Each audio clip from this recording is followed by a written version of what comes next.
What I think Tucker Carlson ought to say to Putin is put your money where your mouth is. Actions speak louder than words. Why don't you stop bombing Ukrainian cities? Why don't you stop killing Ukrainian families? Why don't you declare a ceasefire and begin to talk about a negotiated settlement? Putin, as far as we know, continues to harbor maximal war aims. Tucker Carlson, former Fox News presenter. He's been teasing his interview with Russian President Vladimir Putin, which was released a short time ago. In a social media monologue, the former TV host explained why he wanted to interview Putin. Here's why we're doing it. First, because it's our job. We're in journalism. Our duty is to inform people. 2 years into a war that's reshaping the entire world, most Americans are not informed. They have no real idea what's happening in this region, here in Russia or 600 miles away in Ukraine. But they should know. They're paying for much of it in ways they might not fully yet perceive. During the interview, Carlson asked Putin to explain his concerns over the US striking Russia. Tell us why you believe the United States might strike Russia out of the blue. How did you conclude that? It's not that America, the United States, was going to launch a surprise strike on Russia. I didn't say that. Are we having a talk show or a serious conversation? Here's the quote. Thank you. It's a formidable, serious talk.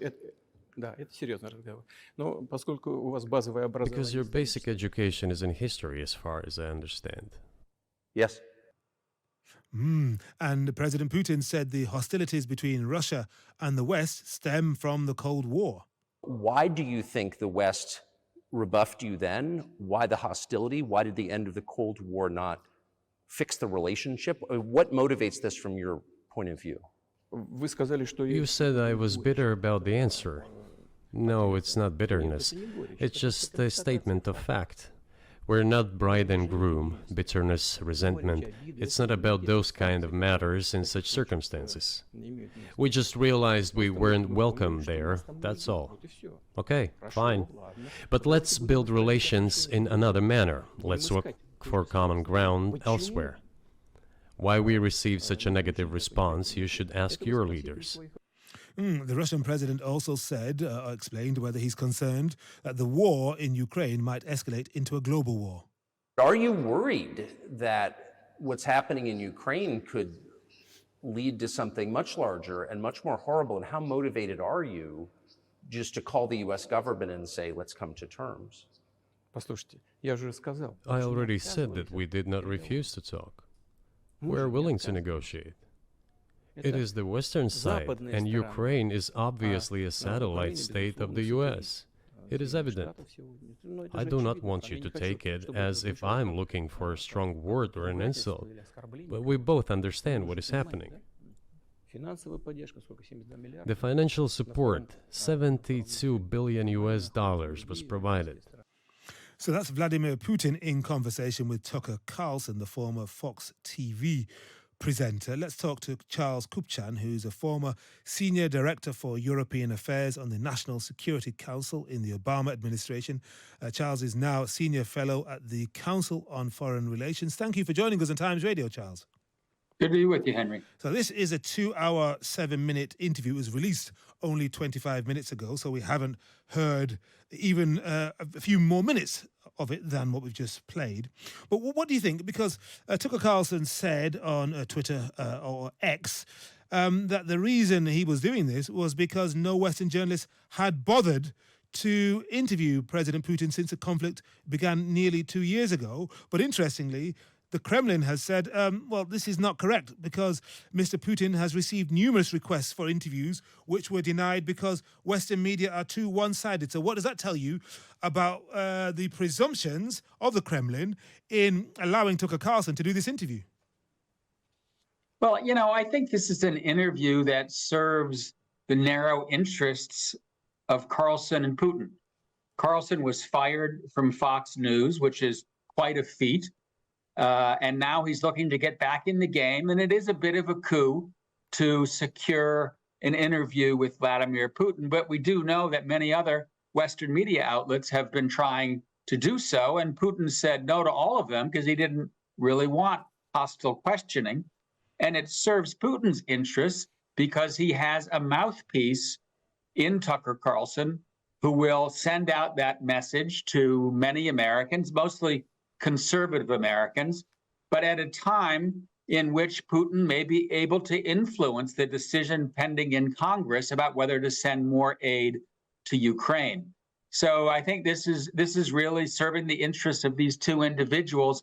I would take everything that is said in this interview with a grain of salt.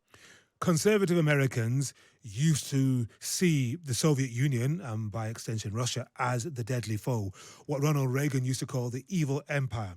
Why the pivot from someone on the extreme right like Tucker Carlson? Well, it goes back to the Trump presidency. And if you look at public opinion polls, Trump really was able to turn Republican opinion on Russia. And the idea that Putin was a bad guy, that Russia was an aggressor, really began to dissipate on the right side of the political spectrum. And we don't actually know what was motivating Trump. We don't know whether he had some reason to be concerned about disclosures that could come from Putin. But for whatever reason, he really did coddle him, and he brought the Republican Party with him. Now we're in a somewhat different moment in which the America First narrative is coming back as Trump runs for re-election.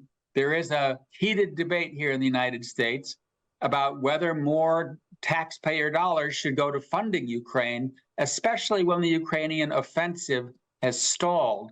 It used to be a very small faction of far-right Republicans that opposed funding to Ukraine. It's now growing, in part because Trump is out there campaigning against the idea of further assistance.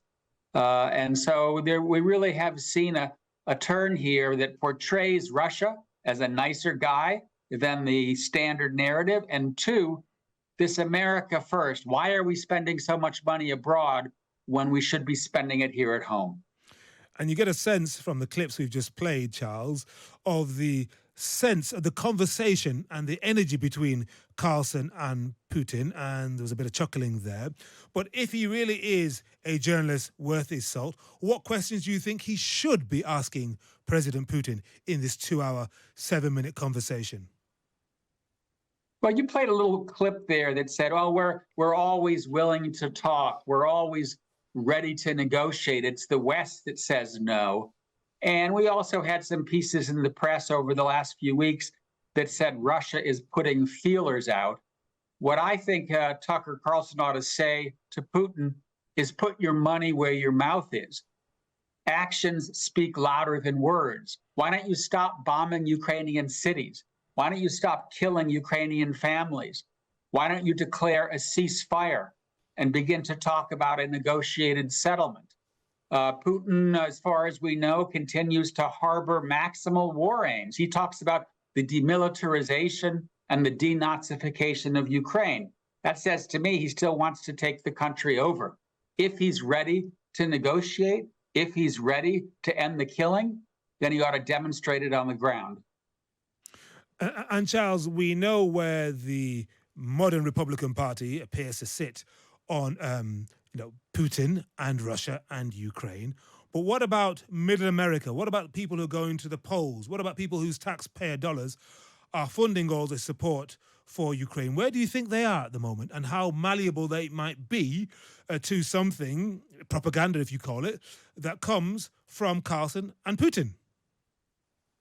You know, it's a great question. And it's a great question because the outcome of the presidential election will probably turn on those more middle-of-the-road moderate voters. A small number of voters in the swing states that consider themselves either independents or moderate Republicans.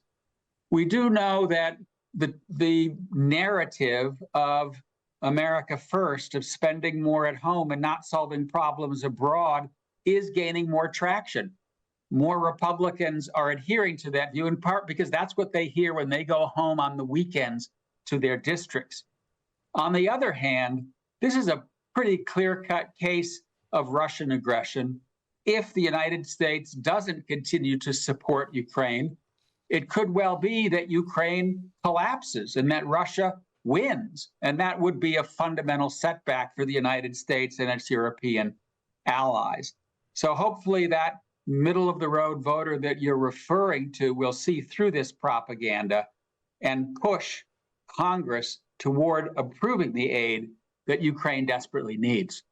Okay, Charles Kupchan, former Senior Director for European Affairs on the National Security Council in the Obama administration, now Senior Fellow at the Council on Foreign Relations. Thank you very much indeed for joining us on Times Radio. Good to be with you. Bye-bye. Thank you very much indeed.